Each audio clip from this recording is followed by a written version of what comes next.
Ouais, salut les amis, j'espère que vous allez très bien. Moi, je vais super bien par la grâce de Dieu. Aujourd'hui, j'aimerais vous parler de deux types de femmes à éviter si tu veux réussir dans la vie. Parce que la plupart des tensions partent de la réussite d'un homme, ça dépend de 80% de sa femme. Si tu as une bonne femme, tu vas réussir facilement. Mais si tu as une mauvaise femme, je t'assure que tu as peut-être 2 ou 3% de chances de réussir dans la vie.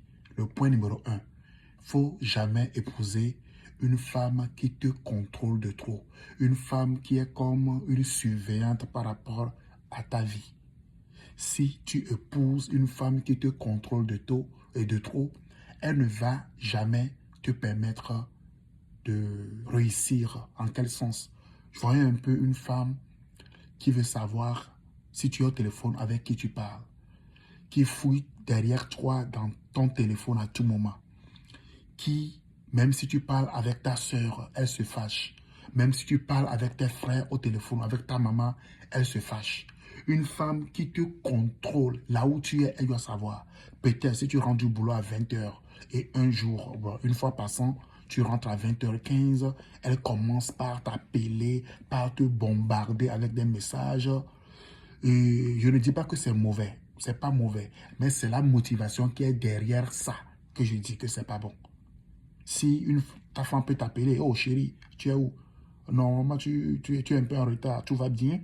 Non, elle peut faire ça. Mais si elle t'appelle, tu décroches pas, c'est déjà la guerre. Si elle t'appelle, tu décroches pas, elle a mille et mille et mille pensées qui rôdent dans sa tête. Et si tu rentres à la maison, c'est déjà une tension. N'épouse jamais une telle femme. Elle ne va jamais te permettre de réussir. Elle ne va jamais te permettre de collaborer avec d'autres personnes si tu veux faire un business. Je reviens sur le point numéro 2, les femmes qui sont très jalouses. Si on parle d'une femme qui te contrôle, ça, ce n'est pas loin d'une femme qui est jalouse. Une femme qui est très, très jalouse. C'est vrai que dans la relation, bien dans le mariage, il faut de la petite jalousie pour pimenter la relation. Mais si ça devient une obsession, là, il faut te décoller très vite de cette femme-là. Parce qu'une femme jalouse ne peut jamais te voir avec un sexe opposé.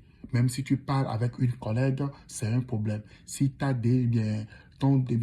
oui, tu as un DG ou bien une DG et un sexe opposé, j'allais dire, elle va commencer par s'ennuire. Elle va toujours s'énerver. Si tu parles avec une connaissance de sexe opposé, elle va toujours te faire la guerre.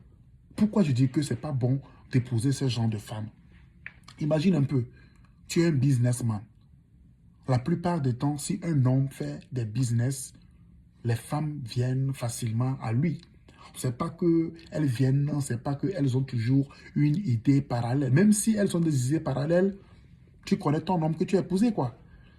Mais si la femme là ne veut pas te voir entouré de sexes opposés, je t'assure que c'est pas un bon signe. Elle ne va jamais te permettre de réussir. Elle ne va jamais, ou bien la femme qui est très jalouse, ne va jamais te permettre de réussir. Par exemple, tu es en train de vendre des trucs. Les femmes viennent pour acheter. Elle va commencer par être jalouse. Elle va commencer par faire la guerre à ces femmes qui viennent pour acheter tes produits ou bien pour venir qui viennent dans ton business, dans ton entreprise. Elle va commencer par faire la guerre avec ces femmes qui viennent à toi. Le business va s'arrêter. Alors, il faut épouser une femme que tu sais qu'elle te fait confiance. Une femme qui t'aime tel que tu es. Une femme qui sait que même si tu sors dehors, tu n'iras rien faire. C'est ce genre de femme qu'il te faut. Une femme qui peut t'épauler dans ton business. Une femme qui peut t'aider à réussir. Une femme, même si elle te voit avec une autre femme, quelque part, en train de parler de business, elle ne viendra pas vous bousiller. Elle ne viendra pas mettre du sable dans le gari. Mais par contre, elle viendra pour t'encourager, pour te dire, ouais, ou bien bon travail, mon mari. Tu es un bon exemple. Et c'est elle qui va t'épouser et qui doit t'épauler. C'est de ça qu'il faut. C'est pas une femme qui va te dire, je t'ai vu la fois passée, tu parlais avec cette cliente et tu souriais. Tu veux que l'homme fasse comment? Si l'homme est devant une cliente, tu dois foncer la mine, il doit écrire sur son front que je suis le mari de tel de X ou de Y. Non, laissons ça. Laissons ça. Il sait qu'il est un homme marié. Il doit se comporter très bien. Mais devant les clients, il doit bien se comporter pour attirer la clientèle. Donc, une femme qui te contrôle de trop, il faut être loin de cette femme. Une femme qui est très jalouse, il faut être loin de cette femme si tu veux réussir. Mais si tu ne veux pas réussir, alors je t'encourage, épouse ces femmes et tu viendras nous dire le contraire plus tard. OK? Même si si tu es un pasteur, et tu épouses une femme qui est très jalouse, une femme qui veut te contrôler, la plupart de ces pasteurs, leurs ministères sont tombés dans l'eau. Ils ne réussissent jamais. Parce que quoi? Si la femme te voit, ta femme te voit avec une femme, une soeur de l'église, c'est déjà un problème. Une soeur t'appelle pour t'expliquer son problème, c'est déjà un problème. Une femme, une soeur vient à la maison pour un truc, il y a la guerre. Tu ne vas jamais réussir.